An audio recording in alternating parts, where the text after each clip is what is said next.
Hi everyone and welcome to episode 55 of The Inquisition with myself, Duncan, Casey and our special guest tonight, the Cadian Glory. Once we get everybody in, we'll be rocking and rolling and getting this party on the road. I'll just accept your invite now, Cadian Glory.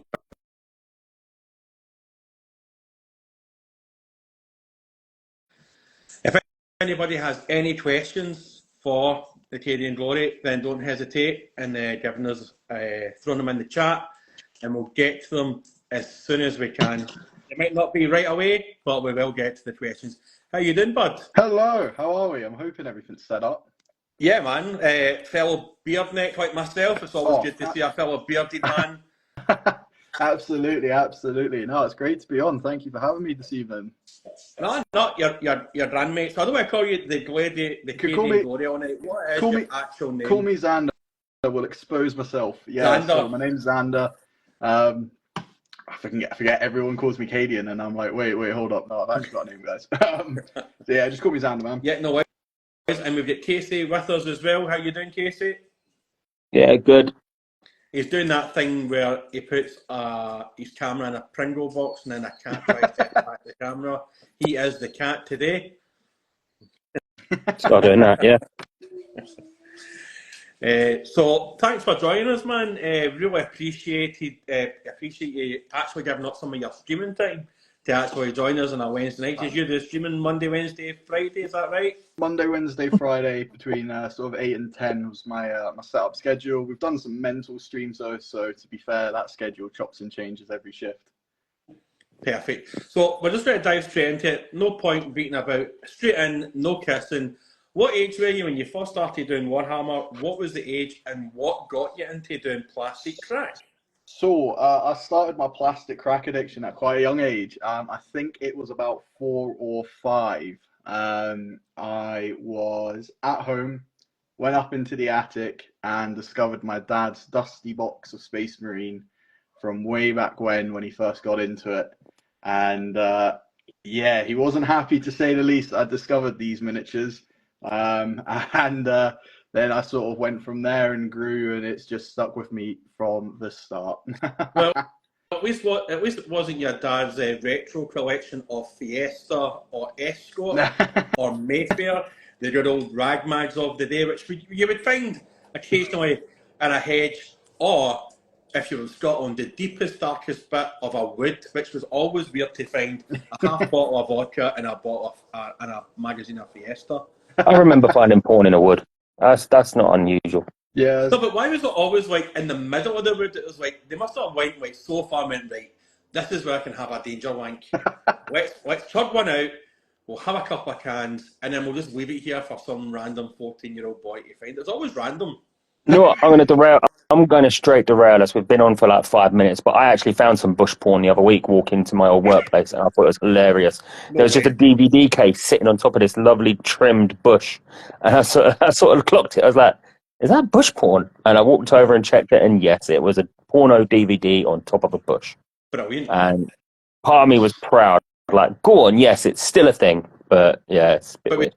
We went from ragmags to DVDs, and was the bush that was sitting on, was it a trim bush or was it a wild and wonderful bush? Oh, it was pruned. It was delightfully pruned. It was cylindrical, and it was very well maintained. So the fact it was on top and not underneath, if it was underneath, I probably wouldn't have noticed it. But the fact it was just sitting on top, it was like.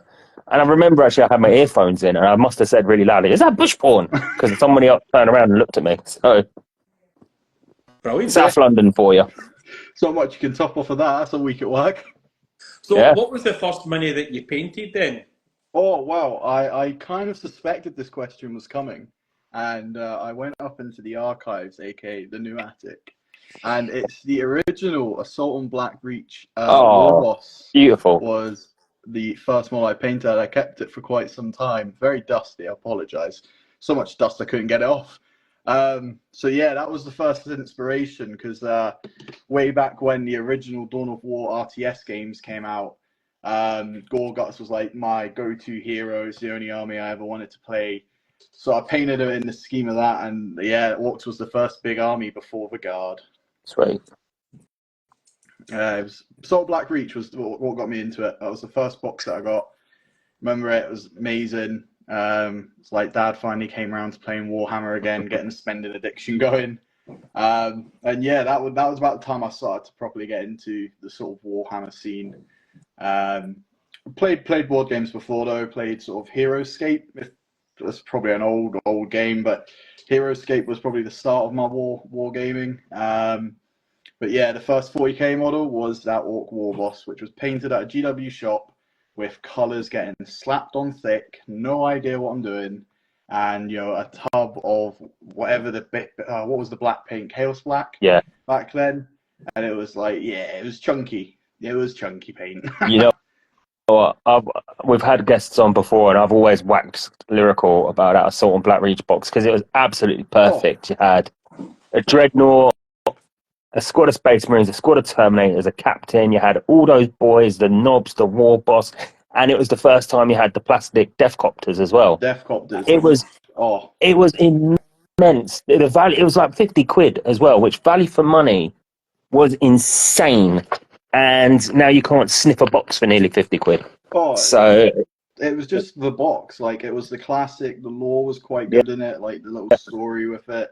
It was the classic showdown. It was great poses. It was all plastic. I say, by the end of it, we must have had like 7 or 8 sets because to build an army from it was just easy. It was just an army in a box, which back then was what you could get for 50 quid. Nowadays, it's like, oh, here's a pot of paint. Yeah. Good old GW. It is ridiculous, but no, that was a good box. So go on then. You started off with your Orcs. What changed you into Imperial Guard as you went along? So Guard was a fairly recent discovery, to be fair. I've always had a soft spot for the Guard, but I had probably like a, back then, 5,000 point Space Marine army, 5,000 point Orc army. That was the 2 main ones. We didn't sort of branch out into any other armies. It was just me and my dad. Mm-hmm. We then went to Warhammer World, and they just released Primaris, and I won't lie, I did not like the Primaris Marines. Thought they absolutely initially just was a shock to firstborn, obscene, this isn't going to last, we'll have boxy dreadnoughts back in no time. So I had this old ragtag pile of guardsmen. I'm literally talking like 30 guardsmen, an old Chimera that's maybe missing half of its tracks, a Basilisk that had like snapped gun shield. I'd sprayed that all in Xandri dust and was like, I'm running guard. And they played awfully, as one would expect, because it's guard, and I'm proud that we play awfully. So I went on and just a conquest from there, and I fell in love with it, army building. I'm quite big into Napoleonic, so I like the idea of building divisions, brigades, sort of formations. I then watched all the Sharp videos and got into Sharp. Thank you, Chris Peach, as well, for your content. It's not helping with the addiction there. And then we expanded from there. I went into the resin range of Deathcore of Krieg. And that was like, fell in love. First time I had real boy pocket money, could afford resin miniatures, went and bought like 100 resin Krieg, was bleeding for weeks building it and doing my head in. And then from there, I was like, right, I'm just hooked to the Guard. I just love it. Tanks, Chimeras, massive tread head, as people know. And yeah, the Guard then spiraled into a real problem after that. Sort of first outings. I've probably been collecting Guard now 5 years as a main force. Dibble dabbled in other armies, but always seem to come back to the good old Guard. What would you say the miniature you're most proud of in your Guard army is? So probably my Commissar Yarrick 2nd edition. The classic Yarrick Armageddon with the claw, which I'm lucky that I've got somewhere when they did it made to order as well. I picked up another 3 because I was like, it's just such a timeless model. I had painted it. I don't think I've got them to hand right now. I had painted it in the classic like white dwarf, extremely bright yellows and extremely bright reds. And I did it for a bit of fun, just pushing myself as a painter. Sort of back when I was doing commission painting, and I just went silly detail. I think I spent like 100 hours on the model. I was like, this is going to be my golden demon entry. This is going to be my breakthrough. Turns out I'm not that good of a painter, even 100 hours in. Jesus, it looked like it'd been scribbled in Sharpie. but spent ages and really learned quite a lot about painting models on it, and just took the time to just like wipe it from I need this model in my army to I need this model to be a centerpiece and be like a showcase. And that was because I fell in love with Yarrick, always loved the story and the Armageddon story, and so I did him justice, I'd say. He is somewhere in a display case that is sealed forever, because I was like, if I keep touching it, I'll ruin it. So that was my most proud guard moment, was painting a proper Yarrick. That was like the pinnacle of, yeah, I'm a guard player now. And then he got killed, and the model ready comes out, and it's like, wow, that's great, isn't it? Thanks, GW. We'll just get another shitty commissar brought in. So yeah, Yarrick was my all-time fave model. It's probably my proudest model I've painted and worked on.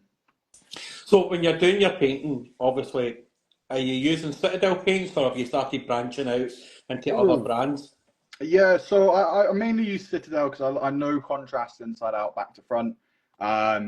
Before I worked in the job that I work in now, I did actually want to be in GW sales. Absolute nightmare. So glad I didn't do it, because I'd be absolutely hammered.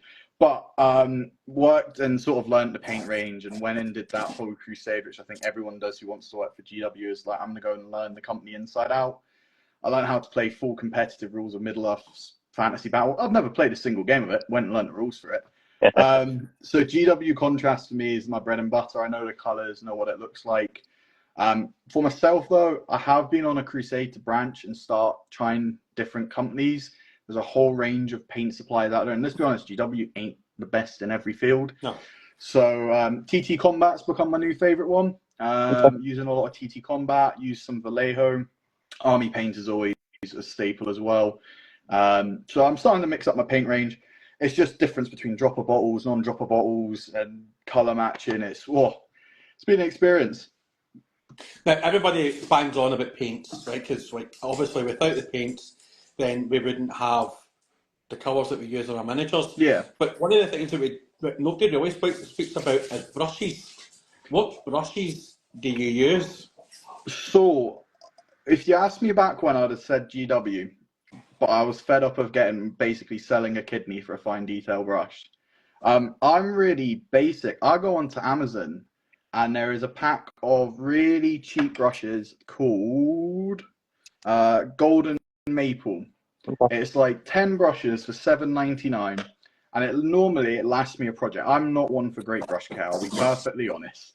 My brushes are trashed. I do quite fast and hard painting techniques, a lot of stippling, and I could take better care of them. But for $7.99 a project, it's just a case of I get really cheap brushes.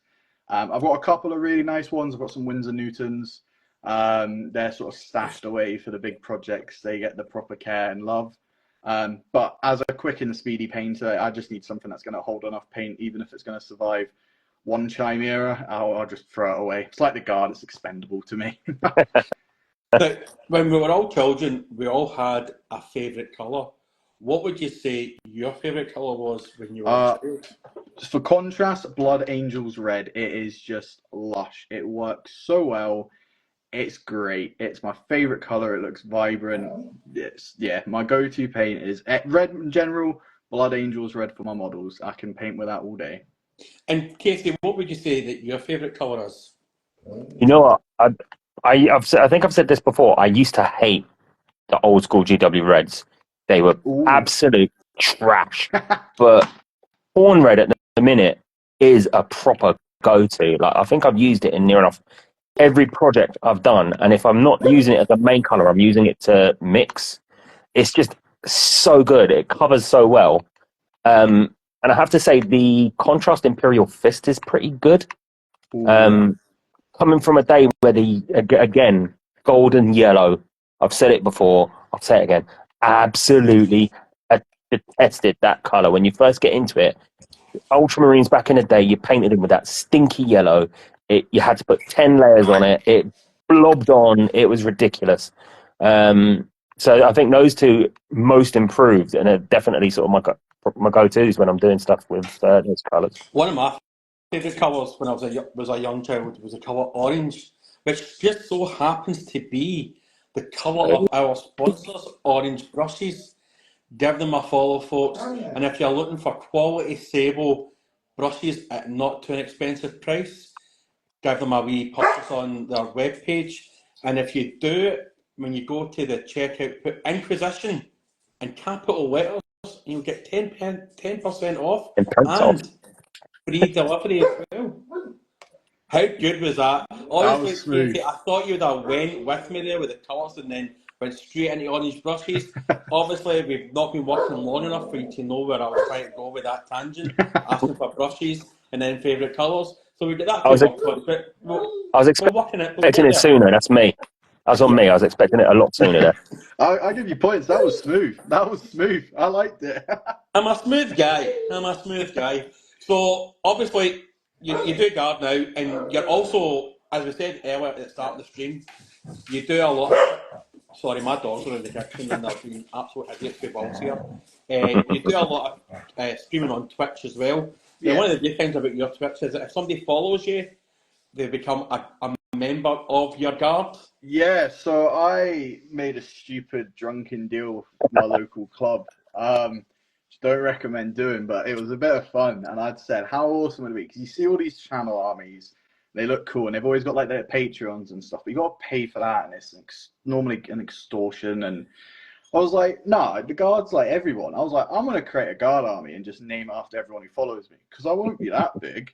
I'll maybe have a squad or two.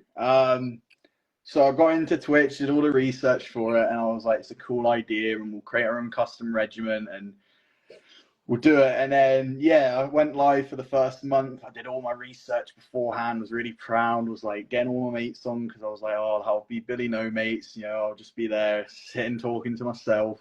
And yeah, like in the first month, we hit 59 followers. Oh.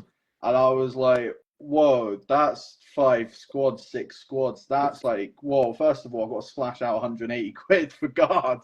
And then it was a case of like, oh, wait, shit, now I've got to paint 60 guards. Like, I paint that in a year. Now I've got to paint it in like a week.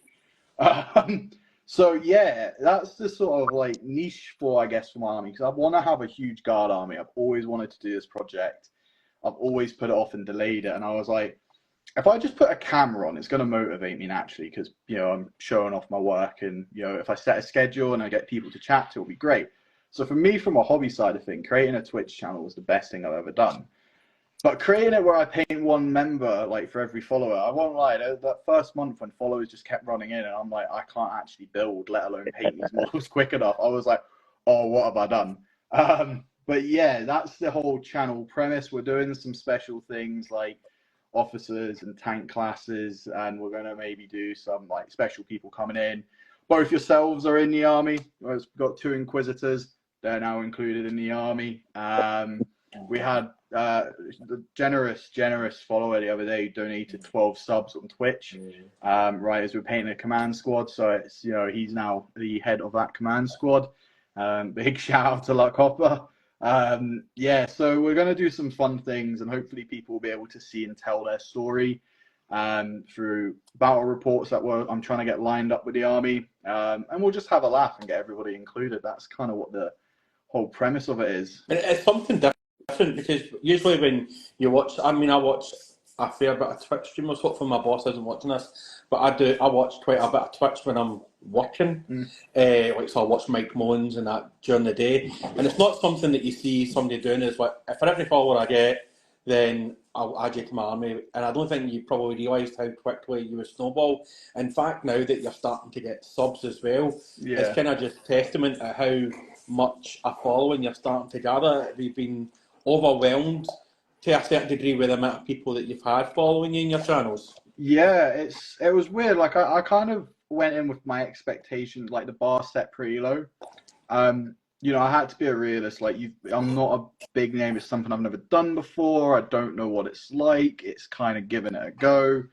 So I was like, you know, my first goal was 10 followers by the end of the year. I was like, if I get 10 followers by the end of the year, I'll be chuffed.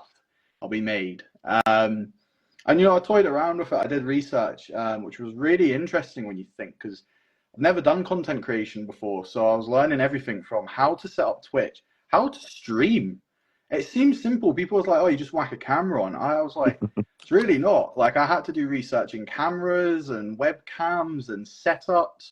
I dropped a silly amount of money on Streamlights because it was like the go-to brand. They broke on the first day. There was tons of disasters with it, and then but everyone was watching and following, and I was like, whoa. And it was one of those where it's like, cool. It's like you don't want to be that YouTuber who's like, oh, you know, someone's followed, great, you know, just gonna patch it. Because you know, it's like someone, and especially like where people are from. I was like, whoa, like there's people across the world, like North America, who are tuning in to watch me paint, you know, 30 guardsmen and swear about why I'm never doing this again in my life. And yeah, so once they got going, it's like, and every follower counts for me. So like I check it daily, I'm hooked on it. I'm like scrolling update on Twitch and Instagram, seeing everyone rolling in. And yeah, so I was like, it's been a great success. It's done exceeded where I wanted it to be this stage of the year, and then people are loving it and joining in, and then like there's some mad people in that community. We had Trefalis who built a Warhound Titan out of sprue, and like we were chatting along, meeting him. It was mental. So yeah, the community support has been the main driving factor behind this, and yeah, it's been great. And the good thing about yourself as well is not only that you don't just stream on Twitch, if you don't need to have Twitch to watch your streams, because you also tie it up to your Instagram page as well. Yeah. And you're quite good at going back and forth between both Twitch and Instagram and if people are chatting, you're good at watching all the channels. Do you ever get confused with people that you're speaking to and all that sort of stuff? Yeah, it's weird. Like, so I do it all from a laptop at the minute. So I jury rigged my room because I didn't have anywhere dedicated to stream. So I jury rigged everything. So cable management at the minute is not looking great. In the new year, we're getting everything sort of cleaned down and sorted and reset. I'm going to look to get some monitors because at the minute I literally have like tiny windows just of chat boxes. It's like YouTube's there, Instagram's there, TikTok, Twitch. Like yeah, honestly, if you ever see me getting confused I'm speaking to, it's because I've got like, I'm trying to watch a stream, my own stream, make sure the camera's great, what I'm doing is great. I'm trying to paint a model and chat to everyone and look at like boxes that are way too small, and I'm really hyper 9 times out of 10. So yeah, head gets lost. But it's great seeing different people coming across because I know not everyone has Twitch, not everyone has Instagram, not everyone has all the different things. So it's nice, and like with the Discord, it's just nice to bring everyone together. Because if the camera's on, might as well be on as many platforms as possible, speaking to the same people. And it's more exposure for yourself as well. Yeah, it was confusing getting everything set up. I tell you what, there's not enough YouTube videos on creating a Warhammer Twitch account or Instagram or YouTube. Honestly, YouTube's lacking in that department. There was a lot of figuring out, and algorithms are my new pet hate. I do not get the math. It's just voodoo science. That's all it is. Sounds like, in a way, that you're spreading yourself a bit thin. Do you ever feel like that? Does it feel like it gets a bit too much? Yeah, I mean, it was one of those where I think my early success was actually like a big shot in the foot because I was kind of hoping that I'd have more time to sort of research and build it and not have the following, so I could take that time, if that makes sense. Yeah. But I then set myself the goal of actually, yeah, I'm going to spread myself thin while I go and learn all these different channels, but I've only got to learn it once. And I'd much rather, while I've got the support of a community behind me, make mistakes. So I've had great suggestions on feedback and stuff from that community, which then for me basically means if I take on the advice, put it in place, and then I grow with it, the only thing that's going to happen is a positive change. So while it is sort of like battling all the different fires and, you know, fighting off all the different crocodiles nearest the boat, it's getting a lot easier. You know, Twitch more or less takes care of itself now. I know not all of it. I'm still working on some of like the bots and stuff. That's a whole new thing, like bots and automation. Jesus, yeah, that's coming. Don't worry, I'm working on it. But I can click on Twitch, it goes live. It's great. It's linked to my Instagram now, so it's just a case of, you know, click go live. Breached over into YouTube a bit. That's my current little baby project at the minute, sort of maybe to the end of this year. Just working on getting that building. We've got a couple of subscribers coming through. How the audio translates, because it's a bit weird streaming on a OBS platform and transforming that to YouTube. It's not a fan. So that's my current project at the minute, which is ongoing and exciting. But if anyone creates a YouTube video on how to set up a Warhammer page, please let me know, because there is not enough YouTube videos, and I've been deep diving Reddit for like the last 2 months. So Twitch is something, I know Dunk's obviously sort of said that he dabbles with it. It's not something I've ever gotten into. So I know there's a lot of people that follow us who are just on Instagram. So how would you describe your streams on Twitch? I know obviously you link everything up, but how would you sort of describe to someone who's never used the system as to what it's sort of like? So for me, Twitch is, I had division on Twitch. I'm a huge fan, I always was, is having something live on when I paint, just to lose, like, just basically not to be alone. Because, you know, while the hobby can be great socially, I think it can also be quite sort of by yourself, a bit lonely at times, you know, painting alone. And so I like to just have noise on, and I listen to audiobooks and podcasts, and it just kept me company. And so I kind of themed my whole Twitch around just hang out and chill. You know, people to pop in, chat some shite, have a bit of a laugh, have a giggle, bully Space Marines, bully Tau players, you know, the usual lot.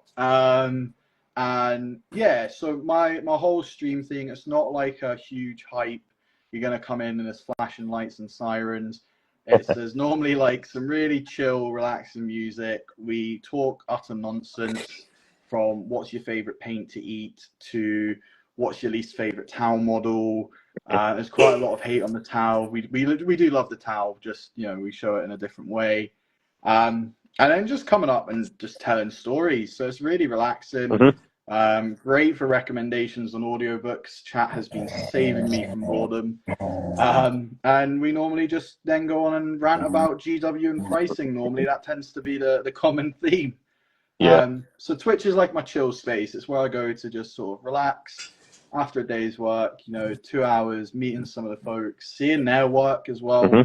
9 times out of 10, I'm streaming and talking, but I'm looking at other people's work in the community, because it's just amazing. And it's great to see the work people are doing. And, you know, I'm more excited about what they're doing than really what I'm doing at times. And I think that is one of the, sorry, I think that is one of the good things about a lot of the Twitch streamers is the show and tell, because it does kind of mean that you are being interacted with to a certain degree. We're just posting something up in your Discord or sending you a picture and you seeing your stuff, and maybe somebody saying, "Oh, that's real class," or "That's pish," is a wee bit of morale booster for yourself as well as watching you. It does that kind of interaction with the viewer as well, which is brilliant. Yeah, absolutely. I mean, engaging with the community was the #1 aim. That's why I went out to do this absolutely mental project. You know, I could happily go and create the world's biggest guard army privately, but, you know, what's the point in going on an adventure if you're not having someone else join on with you? So it's been the community that's been the real driving force, and spending all my money and guardsmen. Thanks, guys. When I'm in credit card debt, I know who to blame. But it's really amazing the amount of folk and the different folk you meet on there. Like, there's loads of small, what we would call small channels, I guess, and content creators who, you know, you might never see on Instagram because the algorithm's just going to pump out the big names that have got the sponsorships. Yeah. But on Twitch, because Twitch is quite unbiased. It's if you've got the most followers on, you're at the top, and if you've not, you're at the bottom. It's a very simple algorithm. And when I've been near the top, more people have come in. Sure, people come and go, that's fine. But those who've stayed and chatted, it's like, whoa, like they're working on these projects, or they've been to like this event, or heard this rumor. And it's just been like really nice to have almost like a huge conference room of people to chat nerd stuff to constantly. And Dasmal touched on it as well. It's having those rates with people within the community gives you more exposure as well. Yeah. And really, that's what this community should be about first and foremost, is sharing everybody and promoting everybody. And this is why we do this as well, to promote people and get them out there and showcase them as a person. Because like I'd never seen your face up until. I know. I need to get a face cam sorted. It's on. But sometimes that leaves a wee bit of mystery to the person as well. Like, well, I was gonna do face cam. It's not okay. Like I don't mind showing my face.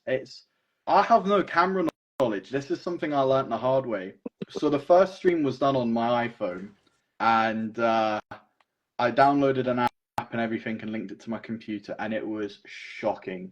And I was like, right, before I go live again, I'm fixing this. And it was Amazon. I was like, right, I'm gonna get an Amazon. I then went on Twitch and went to literally every small channel person who's doing Warhammer painting. And I just asked, I was like, what camera are you using? What camera are you using? And the people are using like high-tech DSLRs. And I was like, Jesus, like that's like eight grand just to buy a camera to stream. Like, this is ridiculous. How do people get into this? And then I came across a really lovely guy, lived in Poland. He sent me an Amazon link, and it was like a 60 quid top of the range webcam. Seems mental. You wouldn't think of using a webcam. Got that set up, and that's what I did my first couple of streams on. Bought a second one. It was great. I'm now looking to get a full setup. As I say, new year, we're cleaning the hobby room, getting it streamer friendly, because it's a hazard at the minute. And I'm hoping we'll have a face cam, because again, it adds that human level, personal level, that you're watching someone paint, and I'm sure we can find some funny effects to make streams more of a giggle, because that's what we're all about as well. So yeah, face cam is coming, but reveal the mystery. I'm the big bearded Cadian person, and yeah. And with your streaming, sorry. God, you go, Dunk. You're fine. It must be one of your followers put in the chat earlier. What is your favourite paint to eat? This has been a common topic recently. So for myself, it has either got to be Cantor Blue or Nolan Oil. That's my two faves. And Nolan Oil's great. Got that really smooth texture. It's absolutely lush. Cantor Blue, because it gives you a Smurf's tongue. It's absolutely amazing. Pint of Nolan Oil. Yeah, pint of Nolan Oil. Wash it all down. Just, don't recommend it, by the way, because, after we did a 4-hour paint session, I'd eaten paint, and you know what, by the end of it, I knew I'd eaten paint. I didn't feel great. So I was going to ask there, with your streams, are you focused solely on painting? Do you dabble with anything else? Because I know, obviously, from what I know of Twitch, it's a hive of people just playing computer games and people watching it. So yeah. You mentioned, obviously, Dawn of War and stuff. Do you break out? Are you, with Space Marine 2 coming out? Are you doing anything with that? Or already sweating Space Marine 2 out. Already got 100 hours in it. Absolutely class game. If you've not got it, get it. It's stunning. It's just Jesus. It's only been out like 4 days. Yeah. I got it on pre-order, and I've basically non-stop played it. It's been constant. It's amazing. So I do building and painting on the stream at the minute. I've got something ridiculous like another 200 guardsmen to build, so I'm not going to be running out of content anytime soon.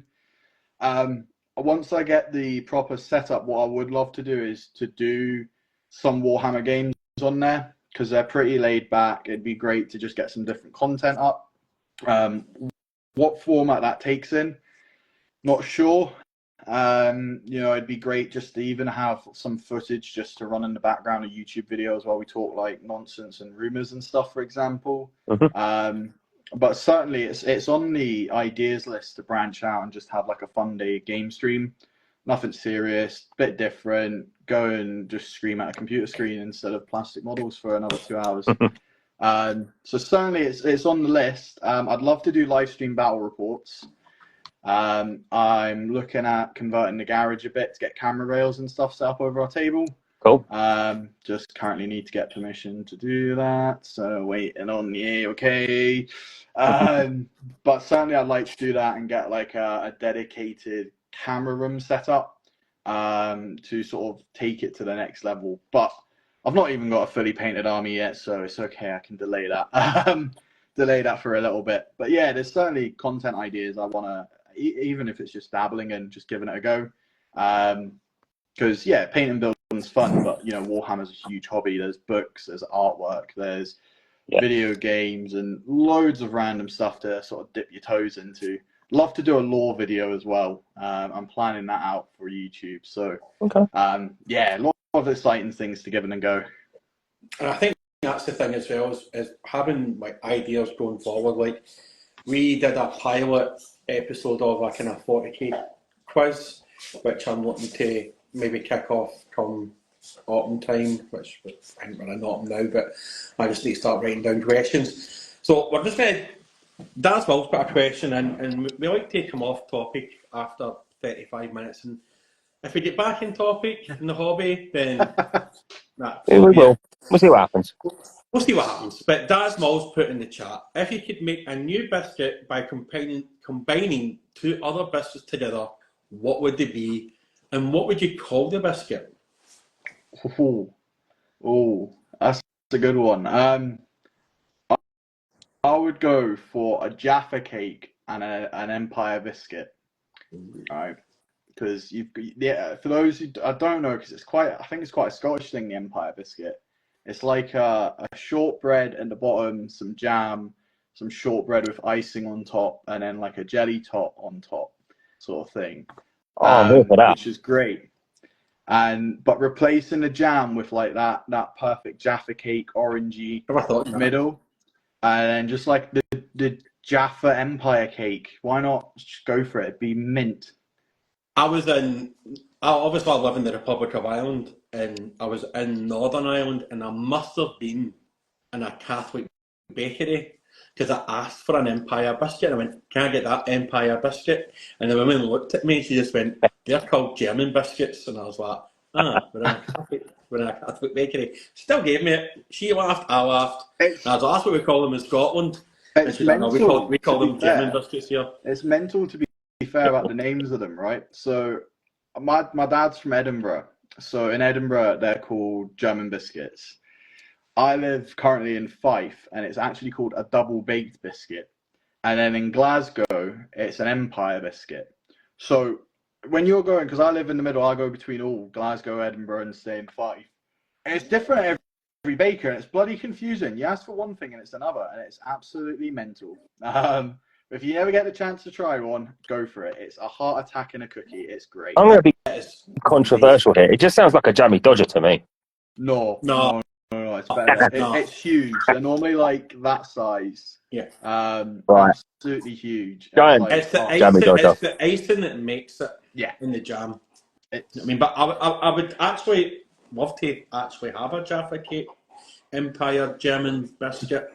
That would be pretty awesome.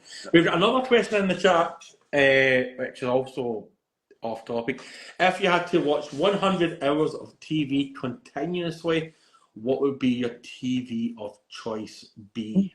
Oh, so if it's not Warhammer TV, because I paid for that ridiculous subscription and I get my money's worth out of it, I do cruise on Netflix a lot, and at the minute it has been the SWAT TV show. It's so cheesy. It's awful. If they were real police officers, we'd be in trouble. Let alone the criminal damage that's getting done in every episode. But I love really cheesy, just bingeable series, and I think I did the whole new season like in a week. So 100 hours of TV, put me on SWAT, give me a load of pizza, I will watch that in a week, easy. What about you, Casey? What would be yours? See, I'm weird. I binge series. I watch the same series over and over and over again. And at the moment, I've rewatched near enough all of the anime Neon Genesis Evangelion for some bizarre reason. Maybe I hate myself. But, you know what? I think it would just be documentaries. Like, I've watched I used to sit there, like, when I was on my days off, back when I was like 18, 19, hungover, when I worked in shops, and watch the History Channel and watch World at War non-stop all day. And you just get lost in a black hole. By the time you realise what's going on, it's 5 o'clock in the afternoon. You're like, oh, I haven't even changed out of my pants. So I'd probably just stick with that. I'd go back to that again.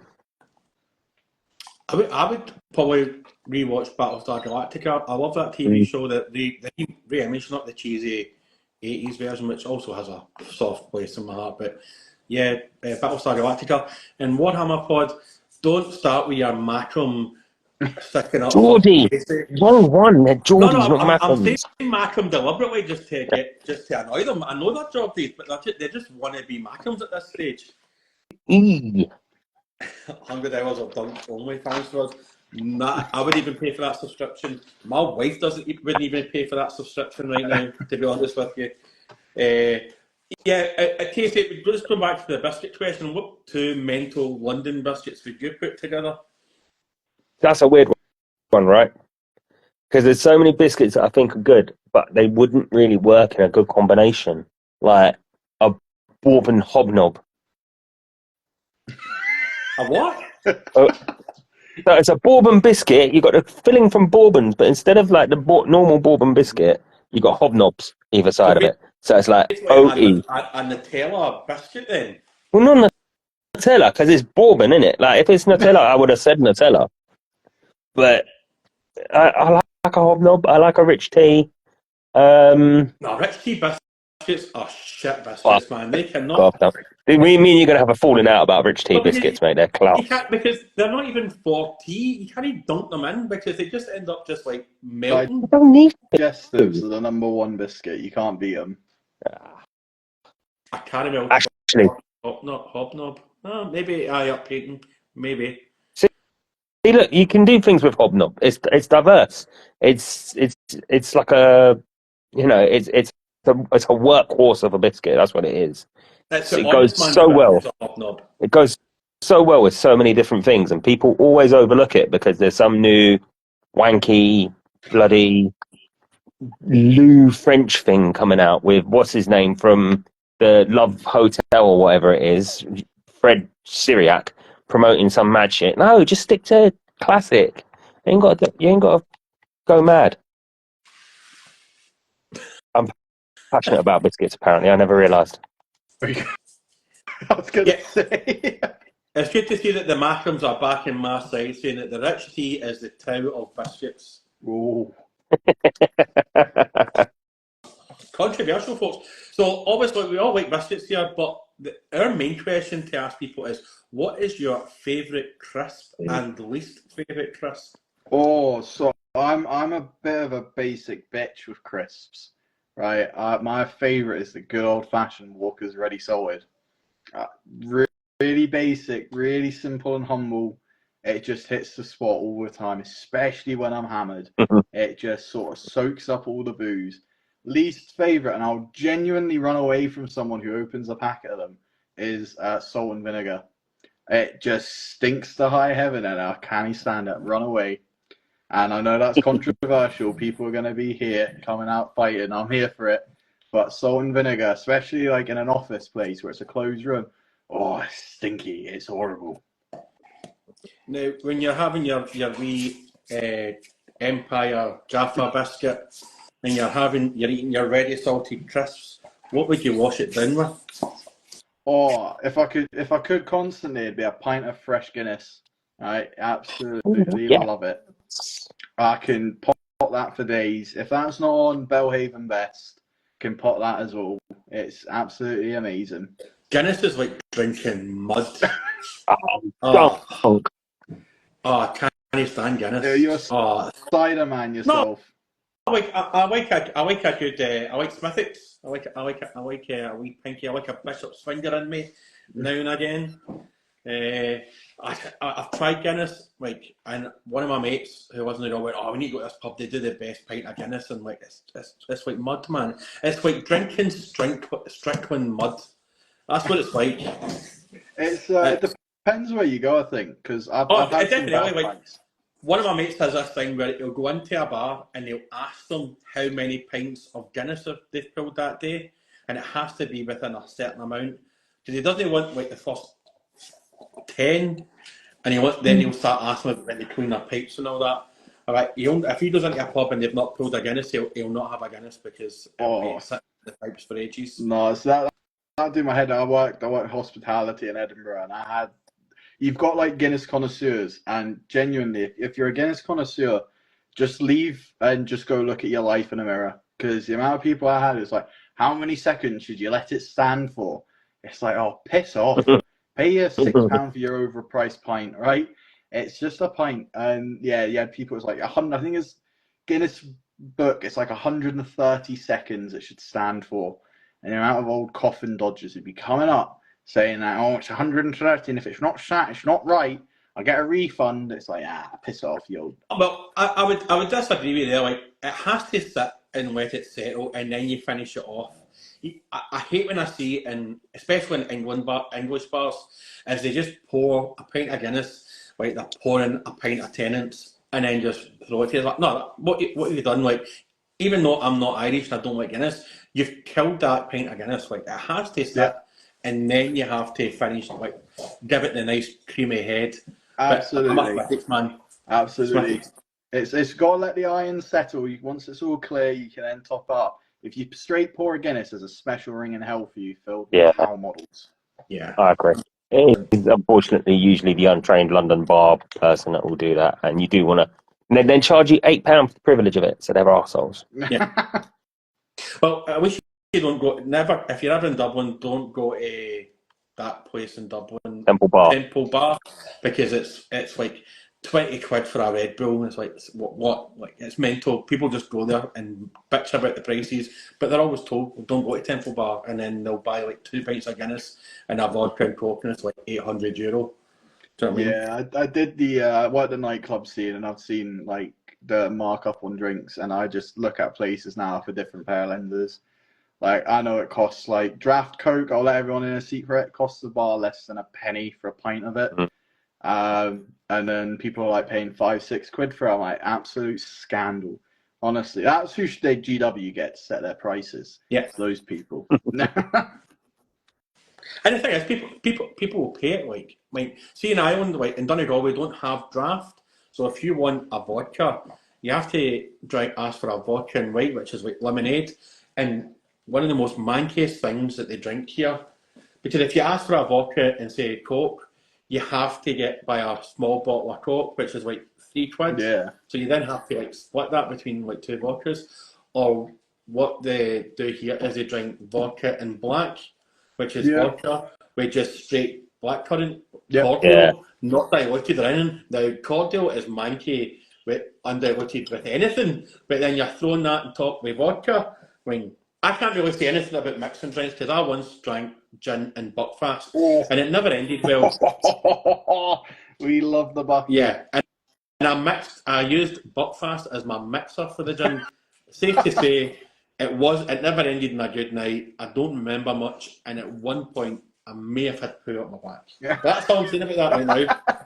I feel like that's everyone's experience in Scotland from Bucky is just, don't remember the night, somehow missing your cacks in someone else's kitchen, and there's an unfamiliar stain on your body somewhere. But you do have Buckfast connoisseurs as well, where you get people that would have like take the cap off, and if it's a certain number, I don't think it actually made a difference, but if it was like double digits, that was the best. And then for some people, if it was like low digit numbers, that was the best. And then they would just end up still getting pissed and drinking like 4 bottles. Like, yeah, but Bucky's a big sin up here. Yeah, it's good though. If you've never had it, get it down your neck. It's bloody brilliant. Made by crazy monks in England. Yeah, absolutely. Somehow it's the number one sort of go-to drink in Scotland. Second's probably Tennent's, and it's made in England. So don't tell them. Yeah. So, there you go, Casey. No, I was just saying, don't tell them where it's made, and they'll be all right. So you've obviously you love your missus and that, and one of the favourite questions I like to ask people now is, at what point did you introduce your plastic crack addiction to your missus? Was it like you were already committed in the relationship? Was it like the first night, or does she still not know? No, 100% no. She watches all the streams and stuff. I wouldn't be surprised if she's lurking in here tonight. I was pretty much straight away because she's quite big into Lego and sort of sewing and her own sort of hobbies. And she's quite big into art and sort of diamond art and stuff. So it was quite easy, to be perfectly honest. It was like, yeah, here's me. Here's my big plastic crack addiction. A few comments have been made on the collection and the size of the collection, especially as we're going to be looking at moving in together. I was like, I need an office A for work, but like, I'm going to have like a playroom, and, she's like, absolutely not happening. I'm like, well, we'll leave that for negotiations, we'll come come back to that. But yeah, she's totally involved in it. She's really supportive. Helps with the streams a lot. You'll probably see her in the streams laughing at me normally. That tends to be the way it goes. But she's really supportive, really lovely, and quite a big influence into what I do and motivating me to stream. She does like to keep reminding me when I'm going live, and if I'm not live, why am I not live? Because that could then be time spent with her. So yeah, there's a strict schedule in place. Yeah, I get that, because I get you're late for your stream, even though I'm not supported in my hobby. It's like, do your stream, you're late. But yeah. Do you find then, given that you've got her hobbies, you've got yours, you cross over every now and again? Because I'll be honest, like I love my Lego, I love me plastic shit. It's everywhere, but it's not reciprocated. So do you find every now and again that you're both building whatever the current set is, or she's helping you with your painting or building or anything along those lines? Yeah, so I'm encouraging her to dabble her toe into the 40k scene. So I'm hoping we'll be able to do a joint stream one day and get her to paint her first model, because she's really artsy. So I said, you can't go wrong with Warhammer when it comes to painting. Like, just paint what you want to paint. It'll be fun. It'll be a hoot. But yeah, we bought some Lego sets. Definitely on the cards is doing a Lego night. Just spend ages building Lego. Eat some Dominoes and building Lego. Dominoes is a major part of my diet. I'm just giving you a fair heads up there. So yeah, I imagine pizza and Lego nights will be quite common. Both into video games as well. Turns out she's a much better Rainbow Six player than I am. I learned that the hard way. So we would look to play some video games and stuff. And yeah, it's been pretty awesome. Well, you say she's going to do talent. That's actually quite a good point. I was sort of like, when I was encouraging her, I was like, go, like, really cool. Just take a look on the GW website, find a model that looks cool. We'll build it, we'll paint it. Don't worry about, like, what army it is. Just, find something that you connect with. The first thing she looked at was town models, and my heart sank. There you go, there she is. I'll give painting models a go. There we go. Got it on camera. It's confirmed there you now. go. That's committed Yeah. to the And what we'll record. do is we'll take that as a shot and then just post it on Instagram and YouTube, and then that's it. You're locked in, Holloway. There's nothing you can do about it now. But yeah, it'd be pretty awesome. So you sort of talking about moving in and stuff. All you've got to do is sell the office space as a joint hobby space. It's perfect. You've got everything you need. Stick it all in there. I'm game for that. The rule is, if we do have a like sort of hobby room, it's going to have to be 50-50. And I'm just like, your Lego does not equal the amount of my plastic. Like, it's going to have to be 80-20, because I've got literally crates of stuff that needs in. My pile of shame is like a wardrobe at the minute. It's a bit painful. Like, I'm pretty sure I could open up a brick and mortar shop of Imperial Guard models and sell. Like, I'd do well business-wise. The backlog's quite big. And comparison then, obviously you're saying you've got quite a lot. What's the biggest Lego set that is in the house? Biggest Lego set I've got is the Ultimate Collector's Edition LAAT gunship. Absolutely fell in love with it. Love the Clone Wars. Star Wars has my heart. Absolutely addicted. I am saving the pennies at the minute for the new Venator class, Ultimate Collectors, and I'm hoping to go and get the Millennium Falcon as well. So that's all on the cards for Lego set to have proudly displayed and then left, because I'll build it and then just leave it as an antique. 100%. You've got to, like, my friend. He bought 2 Millennium Falcons just because he wanted to. Took him like a month to build. No, that's not the UCS. That's ridiculous, because that thing's like nearly what, a plus 1,000 bricks. Yeah, that's going some. Like, a couple hours a night on it. Loose pieces in the grey shag carpet, because it says not to build on the grey shag carpet. No, I enjoy building Lego. It's like building Warhammer for me. It's just, I can take my mind off of something. I like Lego more because it's easier, right? Like, there's a couple Warhammer kits where, like, you're building it and, like, I will throw them out the window. So with Lego, it's just easy. It's quite nice. And the detail on Lego kits now, is stunning. Yeah. Like, I remember when I first got into Lego when I was quite little, it was pretty basic. Now that you've got dedicated sets and they've sort of expanded into different IPs and stuff, it's really nice kits to just build. If I wanted to, there was a conversation I had a while ago about super gluing Lego kits. What's people's opinions? No. No, you don't do that. Oh, no. See, I was game for like play pieces. I was like, because I can't be asked building it after I've crashed my TIE fighter on the floor for the 100th time. Because I will sit there happily running around the house going zoom. Yeah, it was an interesting one, seeing what people's reactions to super glue and Lego was. No, there's a special ring in hell for people. If you've not learned anything from the Lego movie, you don't glue Lego sets. Yeah, you ain't President Business, bro. If that's the only takeout you got from that and Lego Calrissian is Don Juan. If you didn't learn anything from the Lego movie, it was don't use the crackle. Yeah, that's not very nice. You don't do that shit. And I think because that's what you said, I think that's the stream over now. Yeah, go on. How to end the stream. There we go.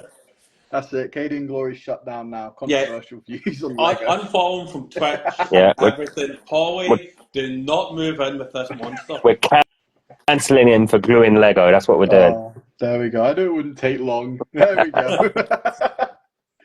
Yeah, there'll probably be some sort of YouTube guidelines that pulls me up about talking about super glue and Lego. Watch it. It'll be some sort of guideline.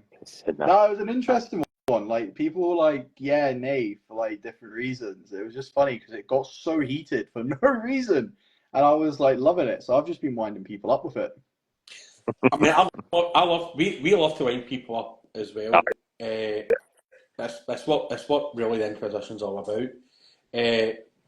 What was your thoughts on the Acolyte? Talk about Star Wars briefly. Not briefly. We'll have a good Star Wars chat now. I feel like we need it. So Acolyte was fucking disappointment. That's the biggest disappointing TV show they've released. And I'll be perfectly honest, most of Disney, since they've taken over, have been absolute dog shit. I just struggled with like the lore for Acolyte. Like Ki-Adi-Mundi knew about the Sith way back when, and then you go watch Phantom Menace, and it's like, it's the first spawn in 1,000 years. Well, hold on a minute, you've just shot your own lore in the foot. But this whole stabbing with lightsabers that's come out, and the fight scenes, like where I am at the minute, Odeon have been showing all the Star Wars films in the cinema again. Been going each weekend to see them, cause I'm absolutely addicted. You don't get the good old like Revenge of the Sith fight scenes anymore with lightsabers. Nope. It's just like 2 pokes and a stab, and that's it. And then there's a bacta tank now that just heals them. It's mental. Don't like it. I did like the lightsaber fights in Acolyte. I thought they were really, really good. I thought that was probably, I wouldn't say it's the worst Star Wars show. I think if I was to go for my worst Star Wars shows, as a massive Boba Fett fan, Book of Boba Fett was highly disappointing. Yeah. I didn't think Kenobi was good either, because that totally breaks the law. Like, why wouldn't Leia mention being rescued twice by Kenobi? And then I would put the Acolyte after those two as the worst. I can see what they were trying to do, but the lore was just horrendous. I would maybe have given it a second season, but I do agree that it was cancelled at the right time. Yeah. Before I give it a second season, I would have went with it in the hope that it was going to, right, we're going to get a journey with Quima, and like, I liked that character, I liked Ahsoka with Bernard Straw. I thought he was a great character as well. But I just thought the Acolyte, for me, the way they portrayed it was we were going to get a dark side view of the Jedi and show the Jedi in a bad light, which we kind of did in a small way. But it was just, if they just went down the dark side and like Quima was looking through the Acolyte, that, I think for me, that would have worked wonders than what it turned into. It's like the old Darth Bane books, isn't it? Like, I don't know if you've read them, mate, but like the whole point of those was the start of the Ruler 2. How did that all come about? It's very old lore. They thinned it off since Disney bought it, but that was perfect. It's like, here's this character. He's a shithouse. He's now a dark side user, and just how that all comes about. And I feel like I'll be honest, I haven't watched the Acolyte just because I've heard terrible things about it. I don't want to do that to myself. But it just sort of feels like there's a whole wealth of material, and I know we've said this before on it, that they can sort of just look back and nick bits of, because what's his face with the cowboy hat does it enough. You know, he's borrowed from here, there, and everywhere in the old lore and brought it back into the real world. Just do that, you know, just look back at what's been good before, what worked, what didn't work. Take bits, For me, it was bits off. the animated series was my absolute love.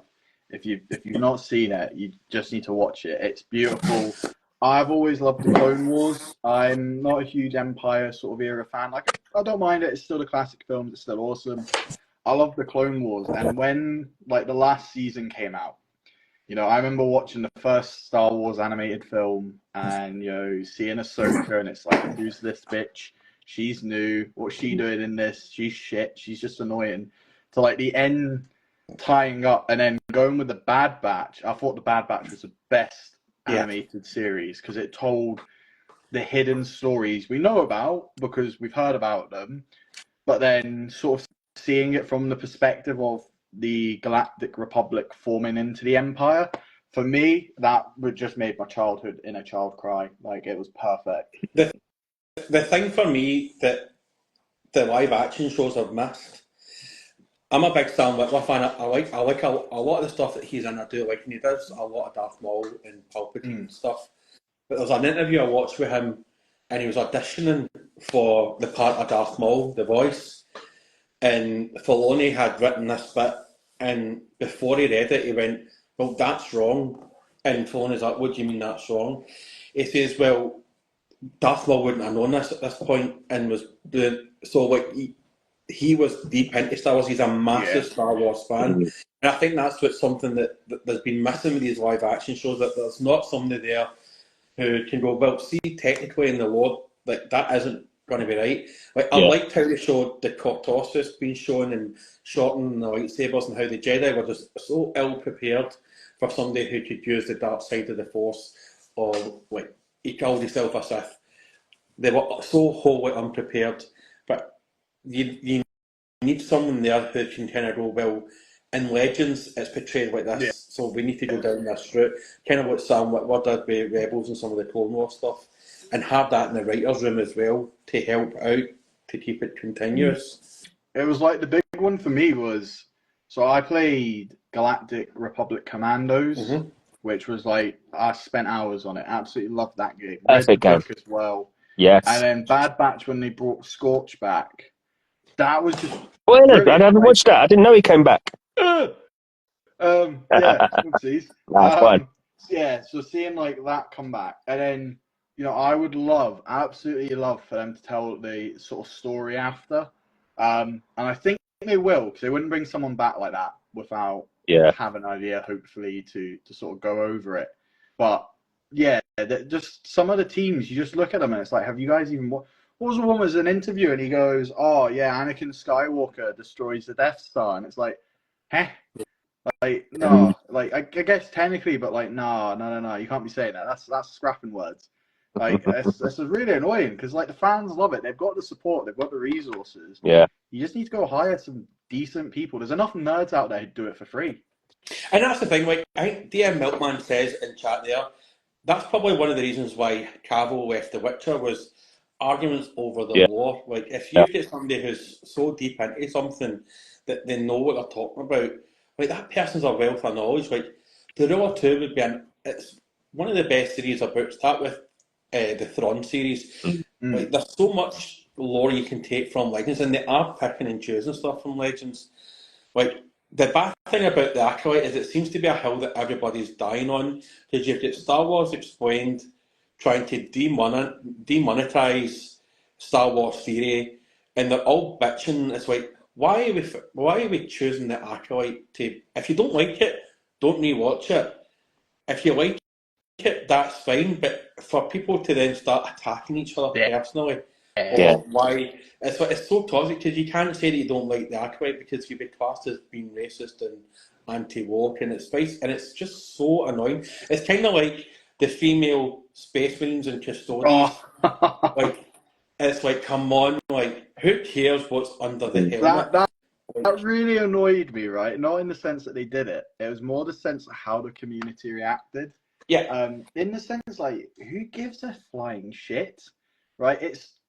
I call it Warhammer physics. There's a lot of things that go down to just Warhammer physics, right? Classic is the Lehman Russ battle tank having enough shells to survive, right? No way it's fitting those shells in, Yeah. right? Don't care who you speak to. There is no physicist that can fit 70 shells like they say they have in there, right? Really annoys me.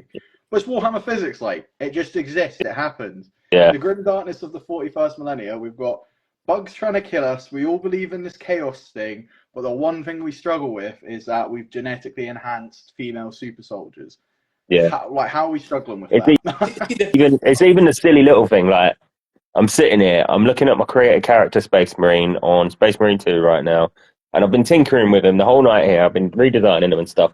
He ain't got enough pouches for ammo and health kits and stuff. But, you know, we're meant to believe that in the lore that, you know, these elite small forces have got thousands of flying skulls that will just deliver them ammo when they need it and shit like that. And he's like, all right, okay, here's a dead baby flying around that's going to give me a new grenade. Cheers, mate. The best. My son's starting to get into Warhammer now. He's 17 and he's reading Nemesis just now, but he's been reading a lot of stuff and watching TikTok videos about lore and stuff.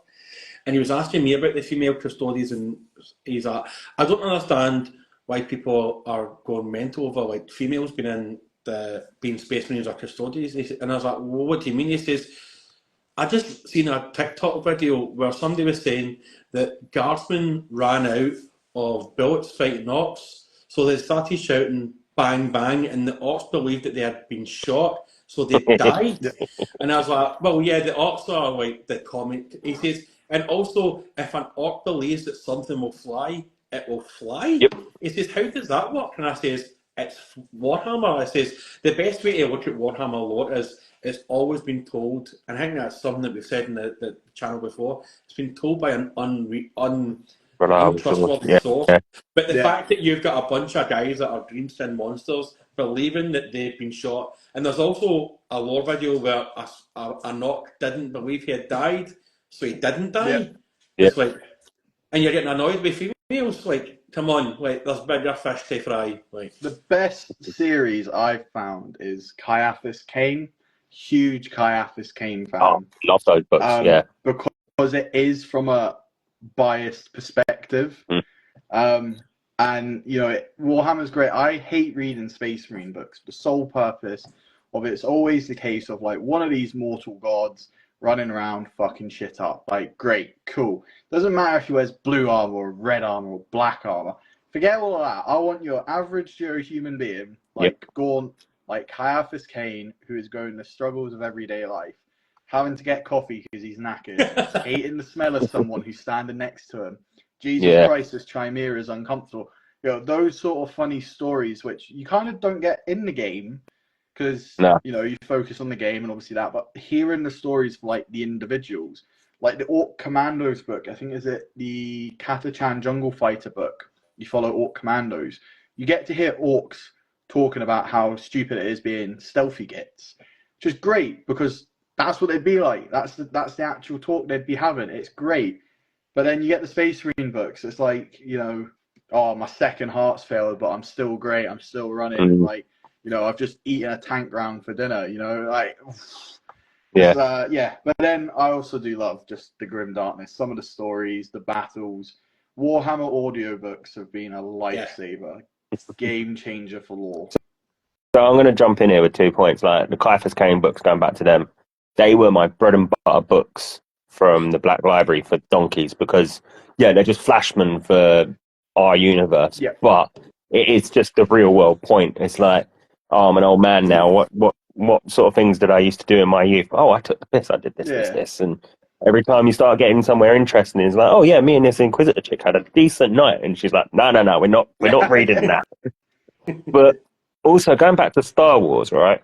With Rogue One and Andor, I felt ripping Jedi away and doing away with the Force for a little bit really, really worked. It didn't so much with Solo, but we need more stories like that of just your average bog standard person living their life, And whether that be the Empire come after them, or it's in the Clone Wars and the droids come down, or some old mad shit like that, we just need more of understanding what these people are going through in their universe. And it's something that we're lacking, because everyone feels like you have to have a lightsaber, you have to have force powers, there has to be a meaning, because Star Wars is Jedi and Jedi is Star Wars. And I know that was a big deal that they re-edited Rogue One just to make sure that end corridor scene with Vader happened, which I'm buzzing it happened. Cool. It was the Yeah. best bit of new Star Wars that Disney have ever made. But we just need more average people living their lives and shit going wrong. I think it'd be great, right?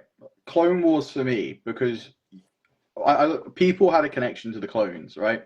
There were these mass numbers. Let's be clear, they were basically droids, but they just had a heart and flesh. But then they built on the story, because again, between episode 2 and 3, it's like, cool, there's these clones, they're just, the infantry, blah, blah, blah. Then Clone Wars, the best episodes were following just the clone troopers, like Fox's Last Stand, Rex at the Battle of Ryloth. All of that was the best episodes. There wasn't too much Jedi shite going on and yeeting around the room and throwing lightsabers. It was just good old-fashioned following a story. And I think just more game systems need to lean into that. That's what people like. Like, these cool heroes are great, but we all know they've got plot armor. Like, we all know Kenobi's going to survive. You're watching it and you're like, yeah, of course he is, because he's in the third film and the fourth film. So they need to sort of strip back to just your average Joe. And then just make it funny. Just, don't be afraid to throw some humor in there. They make it dry, and it's always like walking through a jungle.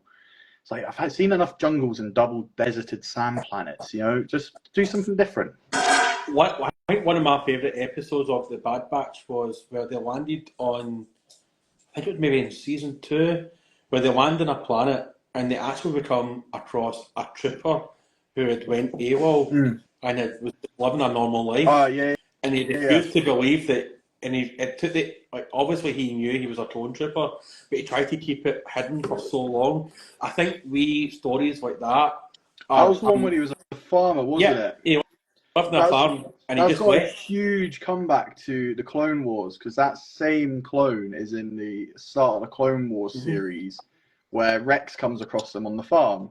And, a small continuity between, because they were years apart, those episodes. And then you see them and everyone went mental. And it's like, yeah, cool, that's a cool, fun story.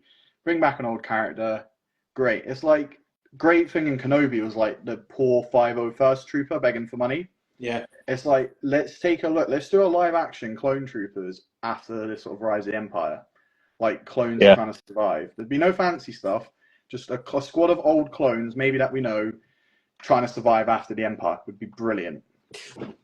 But see a story that I would like to, and just touching back in Warhammer for a second, and touching on Space Marines, and you could probably do it for both sides, and maybe Imperial Guard as well, is a neophyte landing on Estevan and not knowing what the fuck was going on. He's just finished Space Marine school, he's just got his armour, he's in the fucking Blood Angels, and he doesn't know anything, because like, as an ex-military person myself, when you join your regiment, you don't really know, you know how to soldier, but you don't know the politics, and you don't really know what's going on.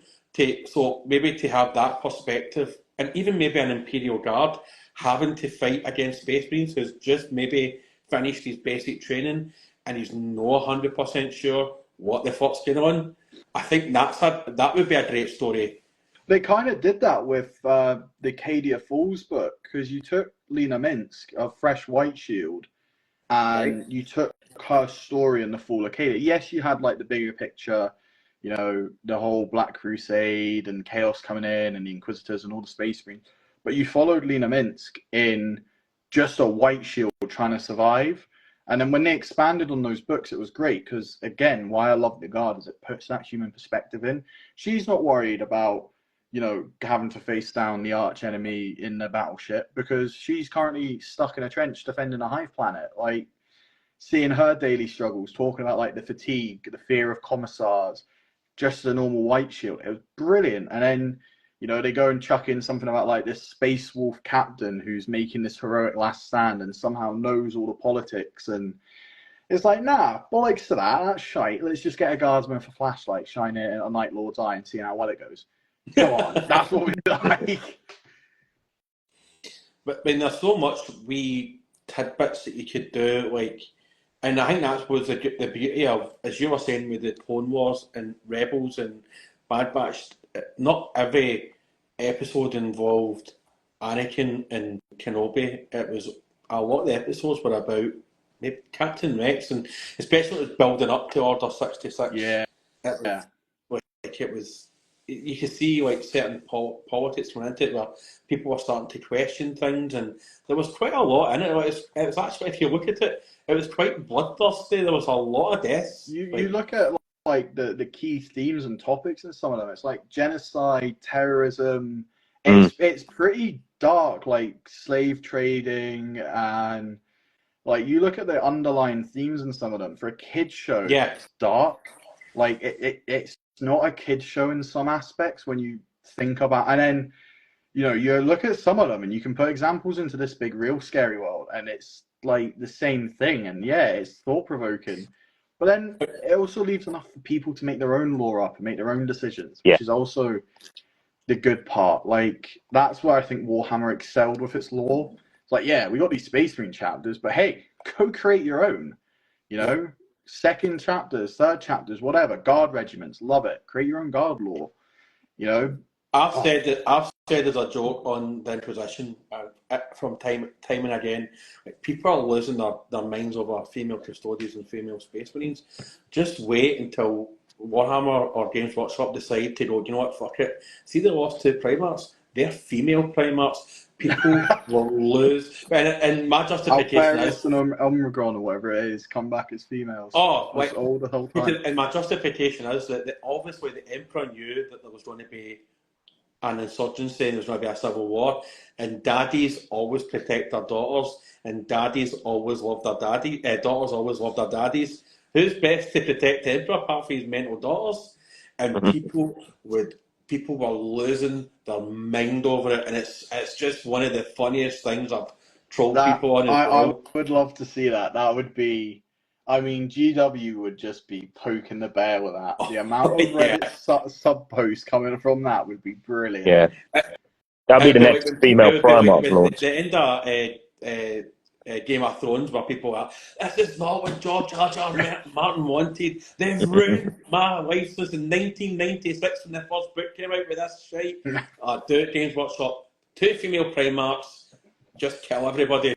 I feel like they're doing that, like, to a degree. Like, a big thing for me, I was talking about on last stream, is like, Games Workshop's clearly entering like a second wave where they're kind of redoing basic lore. Yeah. Like, you think about it, we've had the same thing. Like, Firstborn Marines were great. Everyone knew about them. Kind of all the stories have been told. They brought Primaris out, and it gives them a new scene. Now, personally, I wasn't a huge fan of Primaris. They've grown on me over time. But, like, you take a look at the guard range. They killed off Yarrick. Yarrick, yeah, beloved hero. But they killed off Creed and Krell, classic heroes. Don't get me wrong, part of me cried when they left. And I'm so saddened by it because I'm a huge Creed fan. But bringing in, like, his daughter, bringing in Ursula Creed, bringing in that sort of second legacy with a clean slate, new lore to be unlocked, the opportunities there, bringing back some of the older characters. It's great to see GW doing it. Bringing back, like, Gilliman was great. Yes, he died and he came back and it was great. They sort of worked it into some space lore. Cool. And then bringing back the Lion, it's good because it's like a second part of the story. Like, we already knew what happened. Everyone does. It's bored, it's gone, they've told all the stories. You get a whole new wave to be excited about, which I think people then do jump on board. And hopefully, when they brought back Angron, boom, whole story on Armageddon about it. They brought back Gazgal, new models and stuff. All these characters get a new life and a new lease and new adventures, which then inspires us as hobbyists, it creates stories about it, blah, blah, blah, it expands, it grows.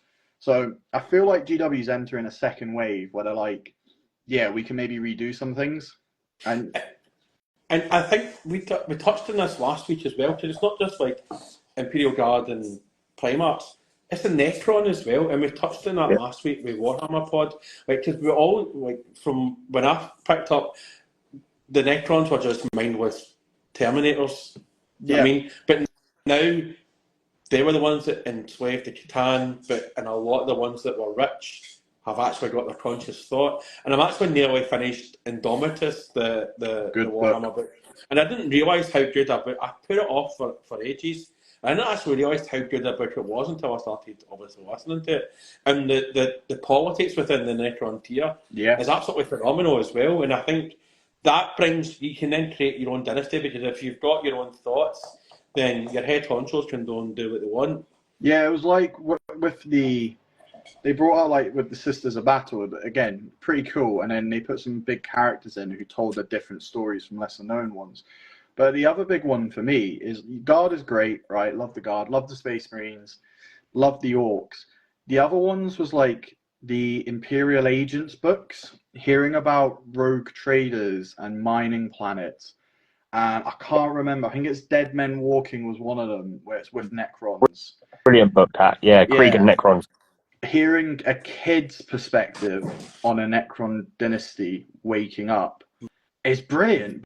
Because, again, it's not like you've got this Space Marine captain who just conveniently knows all the lore about Necrons and is somehow devised a master plan for Melter Bomb and a chainsword. You know, it was kids running away and telling their story. Stuff like that's great, because then you get into Necromunda, and you create a gang, and then you just chuck some Necrons in there, because why not?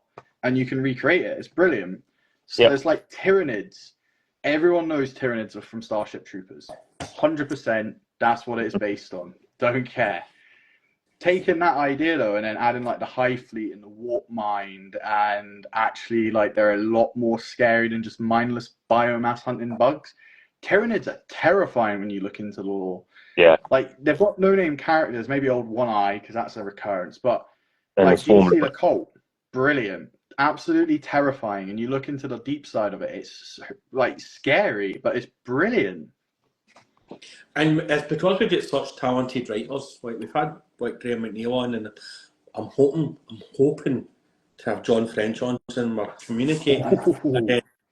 So, like when you have these guys on who kind of just have that kind of free reign to a certain degree and bringing their visions to life. I mean, this is what you want as a fan. Like you're looking for that progression within the stories that are just being stale. And obviously, everybody, when they get into Warhammer, it's Space Marines, but then you branch off into what you want. And I'm a big Death Guard fan. Love the Necrons as well. And I'm now branching into Grey Knights. Like, who doesn't love a recruitment drive where like only less than 1% survive out of 2 million children? Who doesn't love killing millions of babies? Do you know what I mean? All right, Lucy. That's the thing. It's the lore that you love, and obviously with the Grey Knights, if you are a guardsman and you're to meet a Grey Knight, that's you're dead. Like nobody knows that the Grey Knights exist, and it's that just secrecy, and you wanting stories like that. And that's why I think Space Marine 2, right? Because I've been loving that. I think that's been brilliant for perspective in it, because yes, you get to play the Space Marine and really cool story along the lines of it. Won't spoil it because I know people are playing the campaign. Great. But I would encourage just taking a minute when you're playing the campaign and look around you. Look at like the scale of the buildings next to a guardsman. Like that's you. And then you look at like a Baneblade, like putting it in that perspective. You can imagine the absolute fear of a Baneblade coming across. Like on the tabletop, yeah, cool. Massive cinder block of plastic. There you go, crack rock. But seeing it in these games and hearing these stories, it's like Tyranids.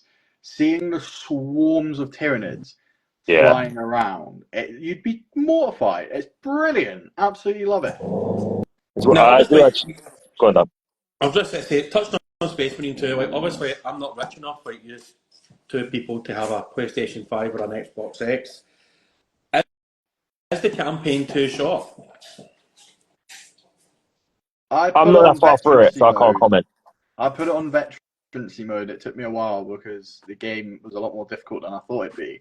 I thought it'd be like the old one, button mash, smashing things. A lot of tactic to it.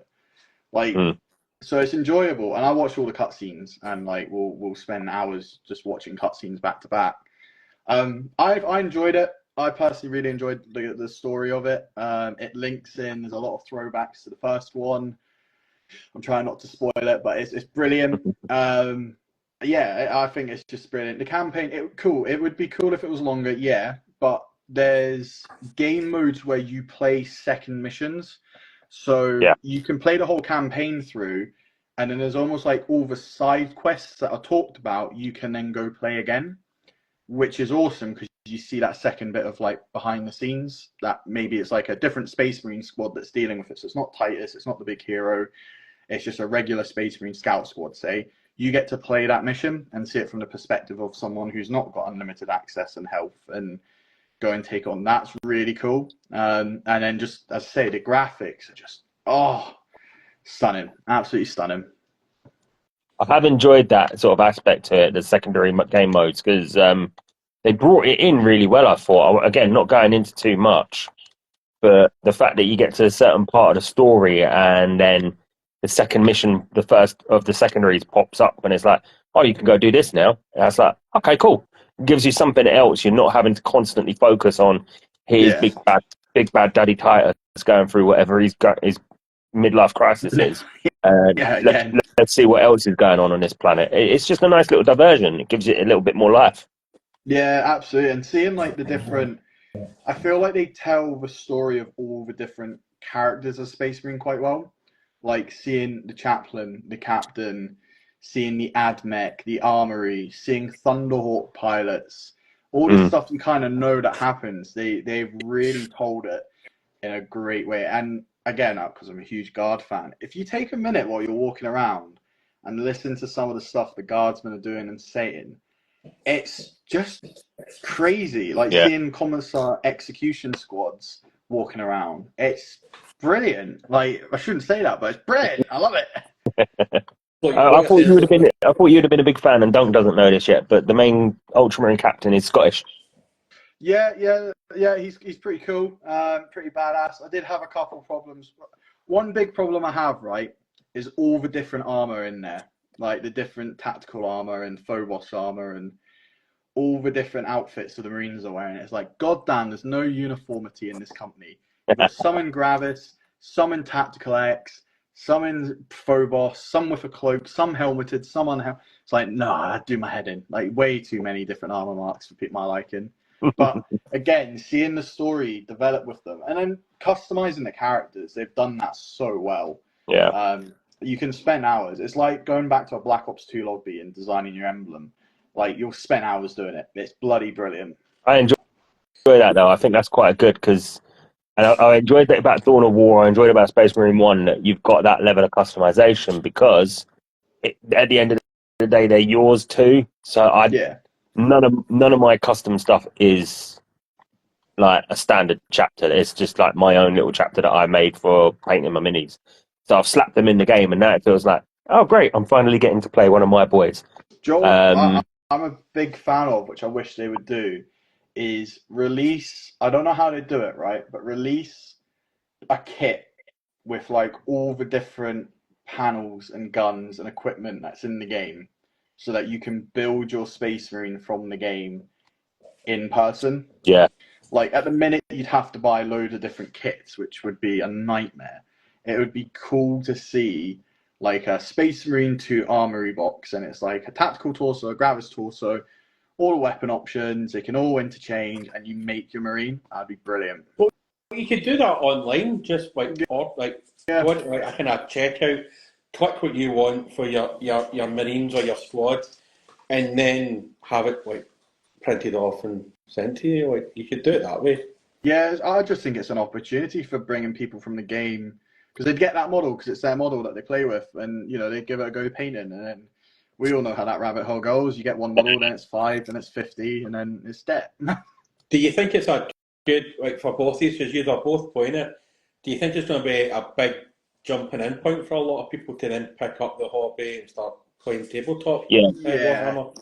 yeah, I could easily see it because they've got the Space Marine 2 game, don't they? The board game. It'd be an easy one to get because I don't think it's that hard. It's Titus and 20 bugs.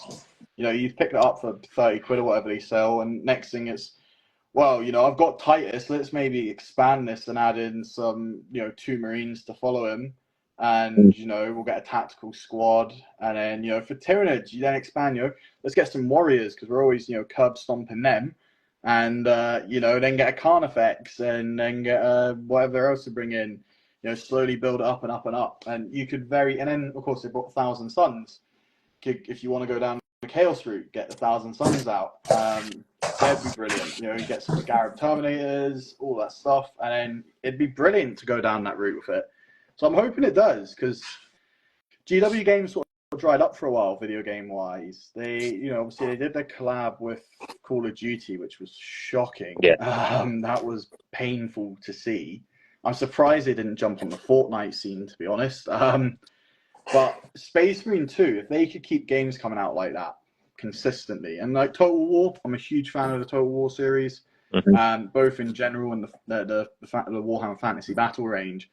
If they keep making games like that, they'll get an online presence, because it's just good. I think Dawn of War 3 was a massive disappointment. It was I like Dawn of War, the first one. I mean, that was the first Warhammer game I played, and I got Dawn of War 2. I think Dawn of War 3 it didn't run in the computer that I had at the time, but I think that was a big slap in the face. I don't think that did as well, and it wasn't as well received as the previous two installments. I feel they lost their touch with the Dawn of War games when they went that like character route rather than the RTS.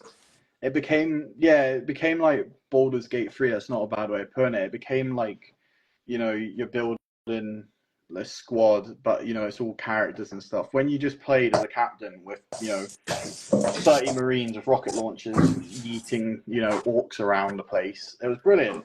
Then they kind of just went a bit different, and it was good. But it wasn't Dawn of War to me. It was a different game, which was fine. Just call it what it is. It's a different series. Don't try and poach off an old name. Yeah. Total War. I did enjoy with. I've lost my train of thought now. Actually, you know what though? When you're going back to getting new people in, I mentioned this the other night on Daz Maul's stream that we've got a lot going on in a minute. We've got Space Marine 2's just come out. The new Combat Patrol thing's come out.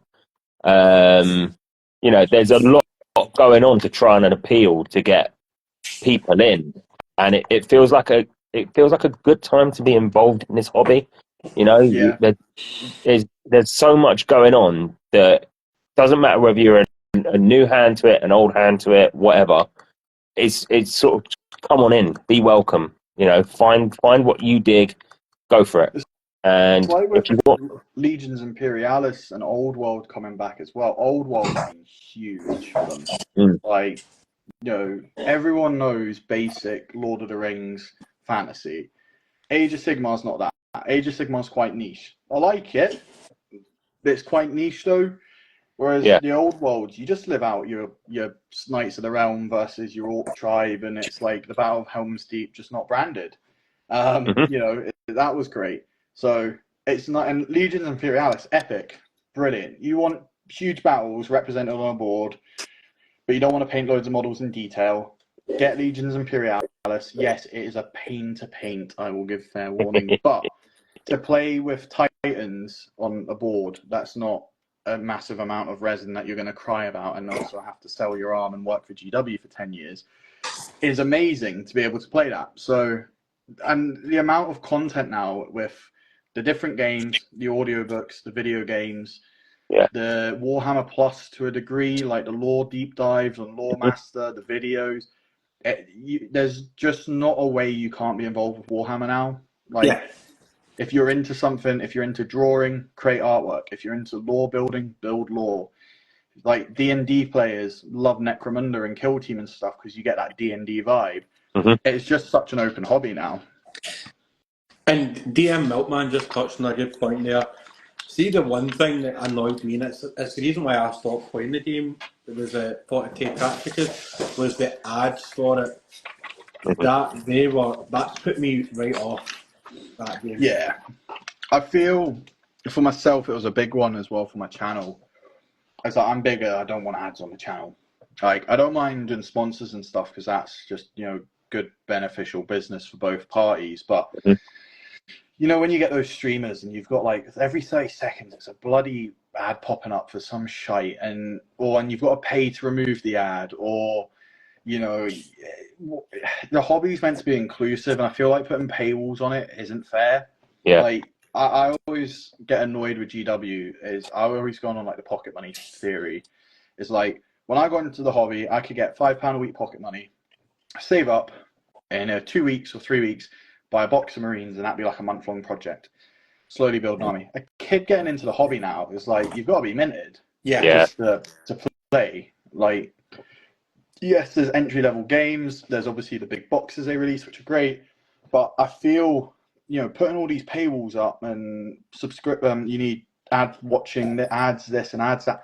It's like, nah, why can't we just have good, fun content again for free? Like, you know, that's where my view is. I'm not a fan of ads. They do my nut in. I hate watching them every 30 seconds. It just, especially as well, like you said, it's a Tacticus phone game. That's all I get. Like, get off my phone. I've already got the game. I don't need to see the ad. I'm already hooked. Yeah.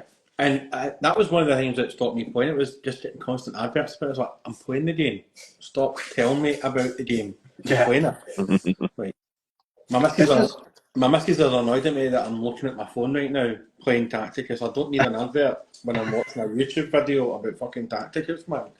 Yeah, it's just gone crazy, but it's with everything. Like, you know, it's not just Warhammer. Everything's advertised now. And I get it. It's the world we live in with social media and stuff. But for me, that was a big, like, point for becoming a content creator, was making it inclusive. That was like one of the reasons I wanted to do this. And I will, hand on heart, if I ever post an ad up or ever put ads on, honestly, call a doctor, I'm not well, because I will die on that hill that I'm not putting ads on. It does the posts are already on the way for you gluing your Lego together. Like, that's take to jail. Do not pass go. Do not pick up 400. What you currently are you like? So you're currently still working on your Imperial Guard. How many of the followers have you actually painted then? So I have got 59 out of 70 painted, with another 5 on the project at the minute. Cool. So we are behind by about 7 miniatures. I'm going to do another. I've got 50 more to paint, and I'm going to do 50 in a batch, which I said I'd never do again. But I'm just going to do it because it's mind-numbing, but the reward of having like 50 models done at the end is brilliant. I've still got 6 chimeras on the go at the minute, doing that on the side. And I bought a full tank squad. So I bought a full 4 Leman Russ battle tanks. This is just for the channel army. So my private army is my Cadian 8. I've got 10 Rogal Dawns that I'm working on at the minute. Yeah. So there was a box that came out, which was the Cadian Defense Force, the big 2 Dawns, 20 infantry, and command squad. I went and bought 5 of them, and I got 10 Rogal Dawns, and I made 3 of them into Stug knockoffs with like a tank hunter look, because it's brilliant. And that's where I got all the infantry. So I had a backlog of infantry, which was great for the channel. But yeah, privately I'm working on 10 Rogal Dawns in Cadian Green, which is So when I'm not streaming on Tuesdays and Thursdays, it's because I'm tank painting, and it's a nightmare. It's me in the garage playing Iron Maiden, absolutely just bashing models with paint. So if you want to further punish the Cadian Glory, follow him on Twitch, and you'll be part of his immortal army. Well, 100 is going to be interesting. 100 followers, we'll do giveaways again, because I've done a couple giveaways. They've been great success. 100 followers on Twitch, I've agreed that I will get a Bane Blade and do freehand on it as well. So that will hopefully come, because I like the Bane Blade. It's a classic tank. It'd be great to do. It'd be a great centerpiece starting off the army. But just don't all follow at once. Like, maybe stagger it a bit, because, you know, that first month when that follower count was going, don't get me wrong, I was squealing with excitement. But the reality set in. I've got to build these and paint these bastard models. And like by the 50th building of the same guardsman, I was like, Jesus Christ, like I just want to cry. But I can paint guard for days. It's basing them that's going to be a problem. Like my base, I've come up with the most convoluted basing scheme. It's like 20 minutes per base, and it's just going to be painful. It's going to be a full week. Like, I'm going to take a week off and just do basing. Why would you do that to yourself? Might not return. For Yeah. the Empire, for the Imperial, for the Corpse God. I'm big on bases. It makes a model for me. It's like the framework. It's a bit of that background that you can see. And bases tell such a huge story. So bases for me are important. And for my normal guard, it's easy. It's just the spackle paste I've got and it's done. But no, I decided to create a convoluted Mars basing scheme with dust effects. And I regret doing it. It's a nightmare. It's paste, dry brushing, washing, weathering powder. Oh, it's a painful one. I fully regret it. And you've just got another follower now on Twitch for Colin. That's 71, so I'm now 8 guardsmen behind, and here the pain goes. I've got a live counter with everything. But no, it's great. We're gonna do we've got the Bloody First, which is our first platoon, which is all mechanized guard. I need to work on a second platoon. Not a clue yet. Might do another mech platoon, but that means another 6 chimeras needing built and painted. So we'll see. We'll see if I've got the emotional support to do that. Because yeah. So just before we wrap up, is there anybody, sponsors or channels, or where can people find you? You want to shout out? This is your moment to absolutely plug yourself to death. Yeah, so the one channel that I would like to throw is, well, obviously everyone who's been supporting in the community. Big, massive thank you. I don't think it ever gets really appreciated, like the difference one person makes to a small content creator. So everyone who's followed and chatted and given comments, genuinely, you've made my nights on many nights, and just a massive thank you for the support. Regarding sort of sponsorships, I was lucky enough, my local game store, which is called Accent Gaming, it's based in Dunfermline, Scotland. They are kindly sponsoring the channel. They give off retail price off. They give about 10 to 15% off GW prices. They do everything. It's a local hobby shop. Look, they're not Element Games, you know, they're not the big ones. But if you want to support the little man, yeah, it'd be greatly appreciated, because those are the hobby shops that are worthwhile supporting. Yeah. Other than that, that's about it. It's just massive thanks to everyone. As I say, I'm completely nuts. I'm well aware of that. Let's keep getting those followers up, so I've got more guardsmen to cry over. And yeah, if we get 100, expect a Baneblade. Yeah, well. Martin, thanks very much for coming on again. Absolute pleasure having you on, and we'd love to have you back on maybe next year at some point when you've hit 1,000 followers. So it's 1,000 guardsmen, 10 Baneblades. You know what I mean? Living the dream. Casey, I've put a goal out, so we've got a goal. Once I get big enough, I've already confirmed it and had a message confirming it. We will be doing a battle report against Cadian Glory, so we'll have that up. And once I get to a big enough stage, I will put a sponsorship to do a Warhound Titan, to buy and build a Warhound. Ooh. So if we do get to that stage and that project starts, first of all, I'm going to cry. But second of all, that will be like the pinnacle point, I think, for the channel, was to have a Warhound. Don't know where it's living. Holly, I'm sorry, but we'll talk about where it's going to live later. But yeah, that's the final aim, is a Warhound Titan. Any last words from yourself? Any last words of wisdom from yourself, Casey? I'm not that wise a person, you know that. I just chat shit. Enjoy. I would say at the moment, you know what, I touched on it a minute ago. We've got a lot of stuff going on. Try and enjoy it all. You know, don't feel like you've got to run around painting stuff. There's enough going on at the moment where you don't have to push yourself into painting. You don't have to push yourself to force to sit down. Enjoy your hobby for what you want to make it, whether that be playing games, reading books, painting, watching stuff, watching streamers. Enjoy it. There you go. Can't say further than that, folks. Folks, we're back next Wednesday with, I think, Berserker for Apothecary. We've got them next week. I think it's them. I could be wrong, because I checked before and now I can't remember. Again, Xander, thanks very much for coming on, mate. An absolute pleasure speaking to you.